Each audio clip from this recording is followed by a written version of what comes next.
দুর্জয়ের করা কুকীর্তি ফাঁস করে দিল উজি। সম্পূর্ণ জানতে হলে দেখতে থাকো।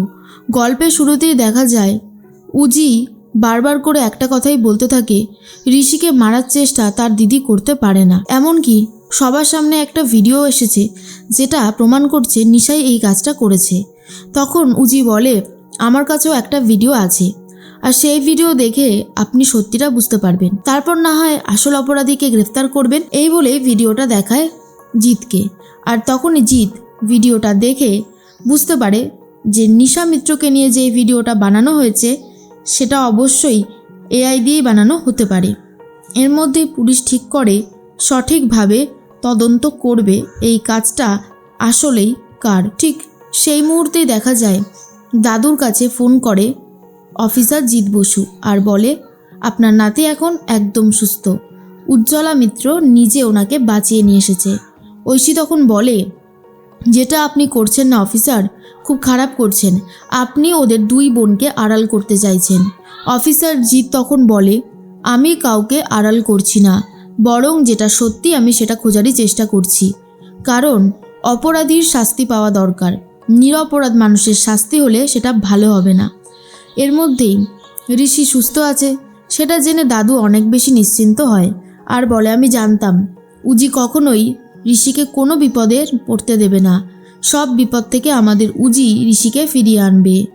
তার মধ্যে দেখা যায় নিশা বলে, বিশ্বাস করুন জিৎ বসু, আমি এই অপরাধটা করিনি, আর যেই অপরাধ আমি করিনি সেই অপরাধের শাস্তি আমি কোনোভাবেই ভোগ করব না।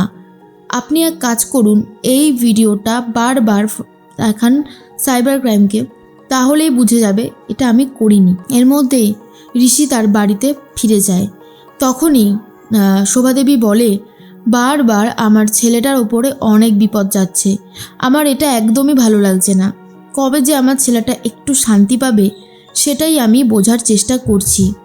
তখনই ঐশী বলে, একটাই উপায় আছে, ওই উজির সাথে তোমার ছেলের ডিভোর্স দিয়ে দাও, তাহলেই তোমার মনের ইচ্ছে খুব তাড়াতাড়ি পূরণ হবে।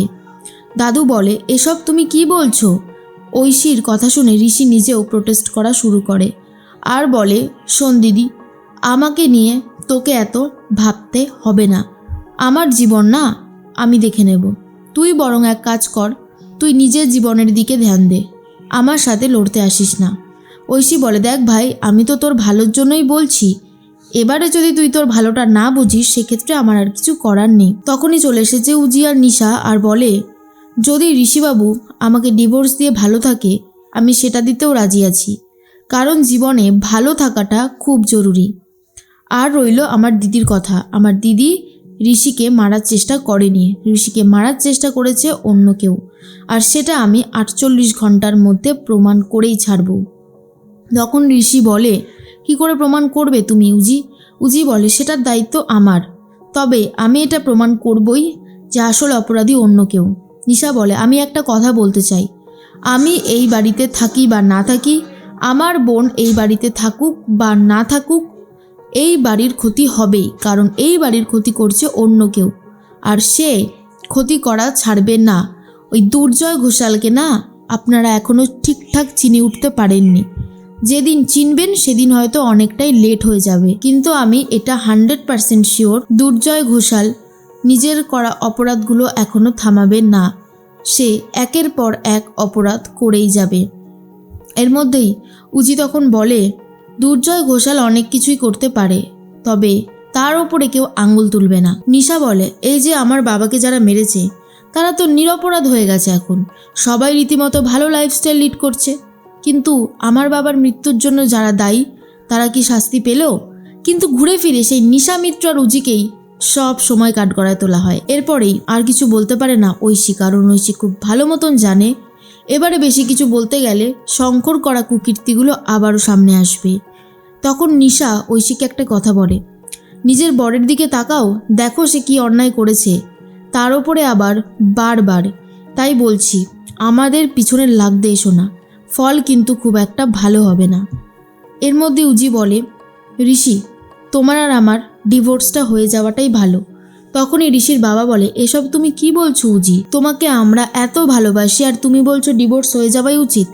ঐশী তখন বলে, ঠিকই তো বলেছে, ডিভোর্সটা হয়ে যাওয়াটাই পারফেক্ট সলিউশন।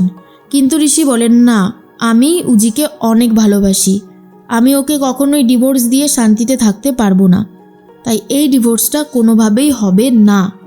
তখনই শোভাদেবী বলে, আমি চাই শুধু আমার ছেলেটা যেন ভালো থাকে, ওর বিপদ বারবার হচ্ছে, আমি চাই না এরকম কিছু হোক। এর মধ্যেই উজি তো বাইরে বেরিয়ে যায়, অফিসারের সাথে কথা বলতে থাকে আর বলে, আপনি ওই ভিডিওটা বারবার করে দেখুন আর পাঠিয়ে দিন তদন্ত করার জন্য, আমি শিওর এই ভিডিওটা একদমই বানানো হয়েছে।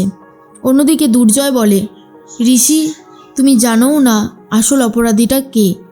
নিশা আর উজির জীবন আমি অতিষ্ঠ করে ছেড়ে দেব, ওরা আমার অবস্থা খারাপ করেছে, তাই আমিও ওদের অবস্থা খারাপ করে দেব, কেউ ওদেরকে বাঁচাতে পারবে না।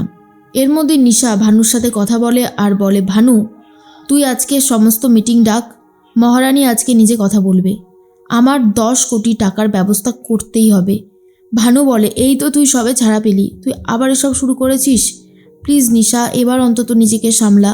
কিন্তু নিশা বলেন, না আমি যেটা বলছি সেটাই হবে, আমি কোনোভাবেই এই রাস্তা থেকে পিছুপা হব না, কারণ এই অনলাইন স্ক্যামিং করেই আমি অনেক টাকা রোজগার করতে পারি, তাই অনলাইন স্ক্যামিংটা যেভাবে হচ্ছে সেভাবে হয়ে যাবে, কোনোভাবেই বন্ধ হবে না। কিন্তু উজি চেষ্টা করে আসল অপরাধীকে খুঁজে বার করতে, আর নিশা যে সমস্ত কুকীর্তিগুলো করতে পারে সেসবের দিকে খেয়াল রাখতে, যাতে নিশা আর কোনো অন্যায় করতে না পারে। অন্যদিকে উজি সমস্ত সত্যিটা জানার চেষ্টা করছে অফিসার জিৎ বসুর সাহায্যে, আর জানতেও পারছে ঋষির কাছে কারা গিয়েছিল, কারা ঋষির এই অবস্থা করেছে।